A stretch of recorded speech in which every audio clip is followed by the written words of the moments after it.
வீட்டு வசதி வாரியத்தால் கையகப்படுத்தப்பட்ட நிலங்களை திரும்பி ஒப்படைப்பதற்கான நடவடிக்கை விரைவில் எடுக்கப்படும் என்று அமைச்சர் முத்துசாமி தெரிவித்தார்.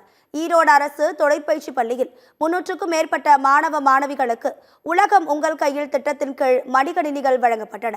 நிகழ்ச்சியில் பங்கேற்று மாணவர்களுக்கு மடிக்கணினிகளை வழங்கிய அமைச்சர் முத்துசாமி பின்னர் செய்தியாளர்களை சந்தித்தார். அப்போது வீட்டு வசதி வாரியத்தால் கையகப்படுத்தப்பட்ட நிலங்களை திரும்ப ஒப்படைப்பதற்கான நடவடிக்கை விரைவில் எடுக்கப்படும் என்றும் இது தொடர்பாக அமைக்கப்பட்ட குழு விரைவில் அறிக்கை சமர்ப்பிக்கும் எனவும் கூறினார்.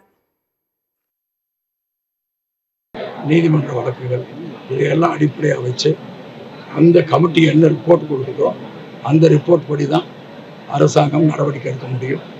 எனவே அந்த கமிட்டி ரிப்போர்ட் விரைவில் கொடுத்துறேன்னு சொல்லியிருக்காங்க. அநேகமாக இந்த மாத கடைசிக்குள்ள அந்த ரிப்போர்ட் வந்துடும். அதை பேஸ் பண்ணி அதில் ரொம்ப சிரமப்படுறவங்க கடன் வாங்கி இந்த மாதிரி ஹவுசிங் போர்டு இதுக்கு ஒரு நோட்டீஸ் கொடுத்துருக்குன்னே தெரியாமல் ஏமாந்து வாங்கியவங்க தான், அவங்களுக்கு தான் முதல்ல ஒரு ரிலீஃப் வரணும்னு நினச்சி பண்ணிகிட்ருக்கோம். அதனால் அந்த கமிட்டி அதை அநேகமாக இந்த மாத கடைசிக்குள்ளே பண்ணிடுவாங்க.